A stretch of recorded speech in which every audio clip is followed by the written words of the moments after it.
Hello दोस्तों, marine organism वाले chapter को कंटिन्यू करते हैं। आज पढ़ेंगे sea grass. Sea grass they are marine flowering plants. समुद्र में पाए जाने वाले ऐसे प्लांट जिनको फूल लगते हैं। फूल लगेंगे तो उसमें फल लगेगा, फल लगेगा तो उसके अंदर सीड बनेंगे, तो इन्हें कहते हैं एंजियोस्पर्म्स। ये हमने पढ़ा एंजियोस्पर्म्स क्या होते हैं। अच्छा जी, and they resemble grass in appearance. देखने में हमें क्या लगते हैं? ग्रास, घास लगती है देखने में। और समुद्र में पाए जाने वाले ऐसे प्लांट जिनको फूल लगते हैं। तो ये क्वेश्चन आ जाएगा, क्या सी ग्रास फ्लावरिंग होते हैं? तो हम कहेंगे देखो जी, है तो ये घास ही, तो इसके कौन से फूल होंगे? नहीं, इनके फूल लगते हैं। They are found in shallow coastal waters having muddy और सैंडी बॉटम्स। तो जो किनारे वाले कम गहरा पानी होता है समुद्र का, वहां पर पाए जाते हैं, जहां पर सैंडी रेत वाला या मड चिकनी मिट्टी वाले तल होता है, बॉटम होते हैं। दे रिक्वायर कंपैरेटिवली काम एरियाज टू ग्रो। इनको बढ़ने के लिए, पैदा होने के लिए, ग्रोथ के लिए क्या है? कंपैरेटिवली काम एरिया चाहिए, जहां पर अधिक समुद्र की लहरें ना हो। ये सारे पॉइंट इंपॉर्टेंट है, ऑब्जेक्टिव क्वेश्चन आ जाता है इनमें से। क्या इनको डीप वाटर में होते हैं? नहीं, ये शैलो में होते हैं। क्या इनको फूल लगता है? जैसे लगता है। तो बॉटम मडी जहां सैंडी होता है, और इनको काम एरिया चाहिए थोड़ा भी, ताकि समुद्र की लहरें अधिक इनको तंग ना करें। We find rich growth of sea grasses along the Lakshadweep islands and Tamil Nadu coast. इस एरिया में काफी सी ग्रास पाई जाती है, तमिलनाडु के कोस्ट में और लक्षद्वीप आइलैंड में। Main reasons for this high growth is, क्यों इस एरिया में क्यों होते हैं? क्योंकि जहां पर क्लियर सी वाटर है, सैंडी बॉटम है एंड हाई सलाइनिटी है। ये बात हो गई। फंक्शंस ऑफ सी ग्रासेस, इसके क्या क्या फंक्शंस हैं? They provide habitat to marine life. Marine life के लिए रहने की जगह प्रोवाइड करते हैं। कई प्रकार के मरीन ऑर्गेनिज्म वहीं पाए जाते हैं जहां पर हमारे पास सी ग्रास हो। Protection from wave action of sea. तो सी क्या, जो वेव होती है वो इन ग्रासेस में आकर थोड़ी मध्यम पड़ जाती है, इसलिए ये ग्रासेस हमको सी वेव एक्शन से प्रोटेक्शन भी देते हैं। Filter sediments from water. पानी के सेडिमेंट को भी फिल्टर करते हैं। Reduce erosion of bottom sediments. ठीक, तो जो बॉटम के सेडिमेंट्स हैं वो इरोजन ना हो जाए, इनकी जड़ें उनको पकड़ के भी रखती हैं। Due to availability of food and shelter. ठीक, जहां पर फूड भी है, शेल्टर भी है। The population of migratory birds and fishes are also higher in this area. तो इस एरिया में क्या है, जो माइग्रेटरी बर्ड्स होते हैं, प्रवासी पक्षी होते हैं, वो भी उड़ते समय, अपनी दूर की यात्रा तय करते समय इस एरिया में रहते हैं, आते हैं। क्यों? क्योंकि इसमें उनको प्रॉपर फूड और शेल्टर मिल जाता है। क्योंकि इस सी ग्रास के कारण वहां पर क्या है, कई प्रकार के जीव जंतु होंगे, तो प्रॉपर सिस्टम डेवलप हो गया, तो पक्षियों को भी वहां पर रहने के लिए शेल्टर मिल जाएगा और फूड भी मिल गया। They filter the chemicals and nutrients from surface run off. तो समुद्र, धरती से बहता हुआ पानी जो आता है, उसमें कई प्रकार के केमिकल और न्यूट्रिएंट्स घुले हुए होते हैं, तो ये क्या करते हैं, उसको फिल्टर कर लेते हैं। आगे है जी threats to sea grass. Sea grass को कौन कौन से खतरे हैं आज के टाइम में? Due to entry of waste generated by human activities.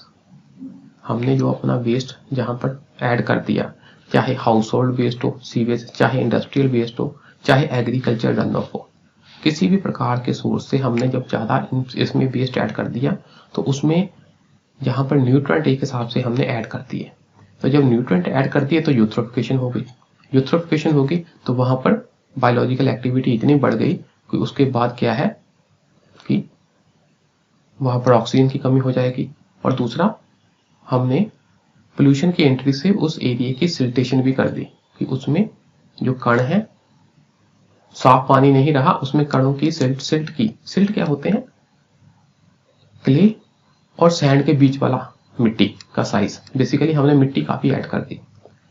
This is harmful to the sea grass, तो सी ग्रास के लिए ये क्या है, हार्मफुल है, घातक है।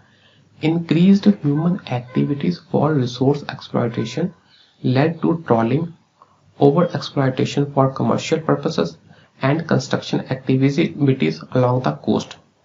ठीक, देखो हमें रिसोर्स चाहिए, मछलियां चाहिए, सी फूड चाहिए, तो ट्रॉलिंग कर रहे हैं। ट्रॉलिंग मतलब ये एक खास प्रकार की बेड़ी होती है, शिप होती है, जिसके द्वारा मछली पकड़ी जाती है। तो वहां के रिसोर्सेज को हम ओवर एक्सप्लॉयटेशन कर रहे हैं, तो आसपास कंस्ट्रक्शन एक्टिविटी कर रहे हैं कोस्ट के पास, तो इससे क्या हो रहा है, अल्टीमेटली सी बेड इफेक्ट हो रहा है। ठीक, हम वेस्ट ऐड कर रहे हैं, नेचुरल सिस्टम को हम डिस्टर्ब कर रहे हैं। Dugong is a mammal that depends on seagrass for food.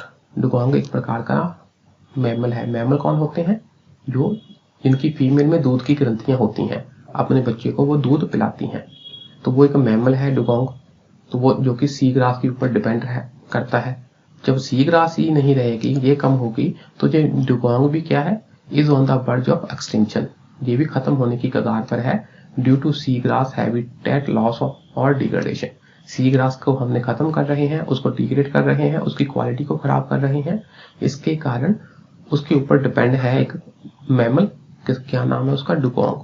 तो वो भी क्या है, खत्म होने की कगार पर है, on the verge of extinction. ठीक, ये क्वेश्चन आया हुआ है यूपीएससी प्री में, आपने डुगोंग की फोटो देख लेनी है, तभी मैंने जहां लगाई थी थोड़ी डिलीट हो गई, डुगोंग। ठीक है जी, ऐसा होता है जी डुगोंग। ठीक है जी, ऐसा होता है। तो सी ग्रास वाले एरिया में पाया जाता है डुगोंग। तो क्वेश्चन है, क्या ये मैमल है, जस्ट मैमल है। क्या ये गर्म एरिया में पाया जाता है, नहीं, ठंडे में, क्योंकि ठंडे में ज्यादा सी ग्रास पाई जाती है। ऐसे आपको चीजों को रिलेट करना आना चाहिए। अच्छा जी, how to preserve sea grass, तो इस सी ग्रास की प्रिजर्वेशन हम कैसे करें, simply most important is reduce और remove the causes that harm them. जो कारण है जिसके कारण इनको हानि पहुंच रही है, बस उस कॉजेस को हटा दो। This include controlling human activities and exploitation of resources of the area. Human activity को कंट्रोल करो, यहाँ के रिसोर्स की एक्सप्लॉयटेशन को कम करो। Mapping the major sea grass beds, कहाँ कहाँ सी ग्रास है उसको मैप करो। एंड आइडेंटिफाई एरियाज फॉर, किसके लिए, प्रिजर्वेशन, इंक्लूडिंग रिड्यूसिंग और साइड इंटरफेरेंस। तो हमने देखना है भी कहाँ कहाँ गड़बड़ ज्यादा हो रही है, तो उस एरिया के लिए फिर उसको प्रिजर्वेशन के लिए स्पेशल एफर्ट करने हैं, आइडेंटिफाई करके, मैप करके। अच्छा जी, controlling dredging near the sea grass beds, तो वहां पर जो ड्रेजिंग होता है, सिल्टेशन रिमूव करना। देखो एक अमाउंट तक सिल्टेशन चाहिए भी होती है, क्योंकि उसमें न्यूट्रिएंट वगैरह होते हैं, तो ठीक है जी। Controlling dredging near the sea grass beds, ये भी है। और दूसरा, आसपास एरिया में जो मिट्टी बहकर आ रही है, कोई ज्यादा ही अगर आ रही है घिसकर, तो वो भी कम करनी है। क्यों, क्योंकि ज्यादा सिल्टेशन हो जाएगी, टर्बिडिटी बढ़ जाएगी, तो सी ग्रास बेड डिस्ट्रॉय हो जाता है। तो इसलिए आसपास के एरिया में जहां पर अधिक कुछ मान लो माइनिंग एक्टिविटी हो रही है, या वैसे कुछ ऐसी एक्टिविटी जिसके कारण वहां की मिट्टी सॉइल इरोजन होकर पानी में मिल रही है, तो उसको भी कंट्रोल करना है। Strict legal action against the violators, कानूनी रूप से कार्रवाई करो। आगे बात आती है जी सी वीड्स की। अब सी वीड्स क्या है, सिंपली वीड्स क्या होते हैं, अनवांटेड प्लांट्स। तो सी वीड्स क्या हुए, समुद्र में पाए जाने वाले unwanted plants. Sea weeds are macroscopic algae, ऐसे एल्गी होती है बड़े साइज की। Algae means they don't have differentiated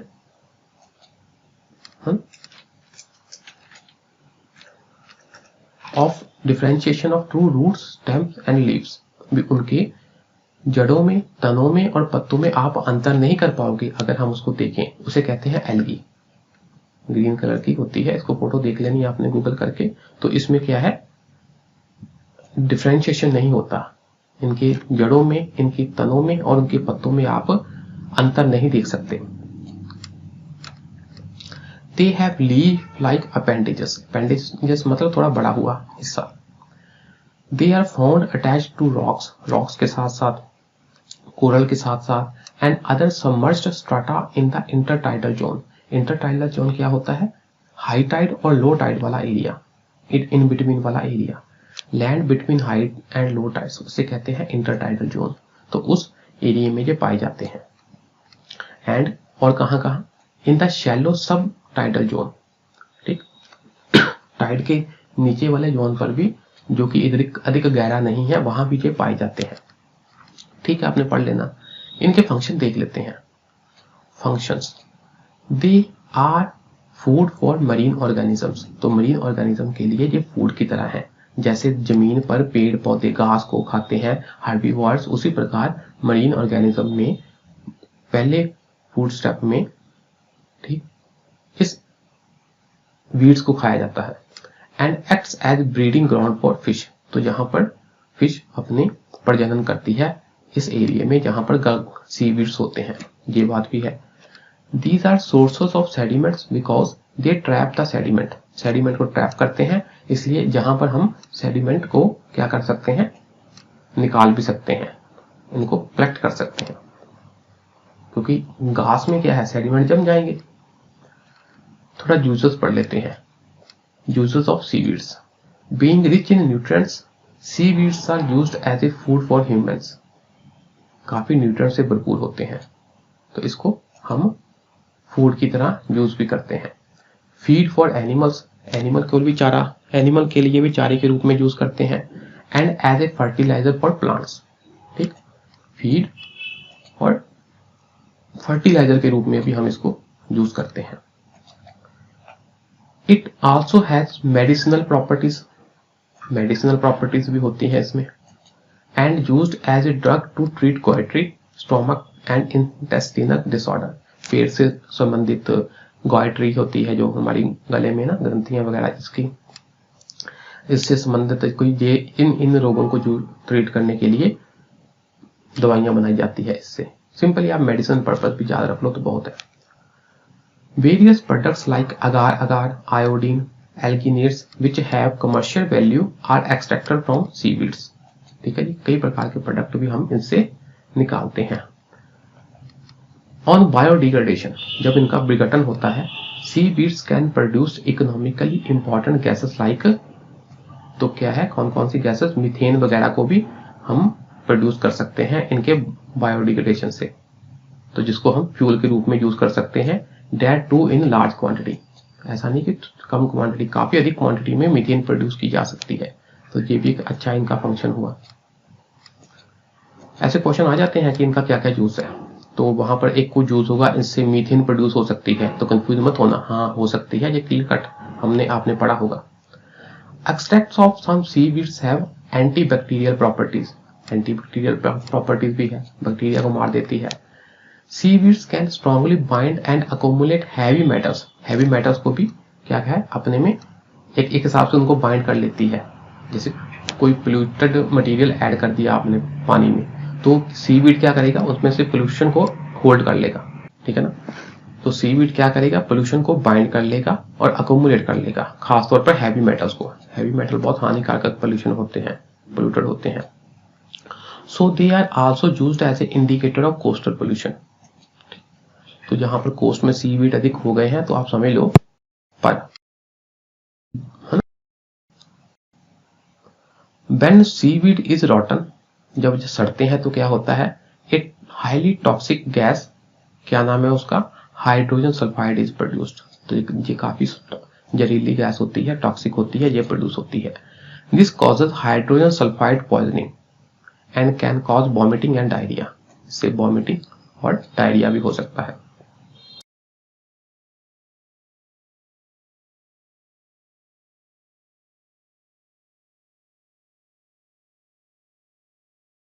आज के लिए इतना ही जी, शुक्रिया, नमस्कार।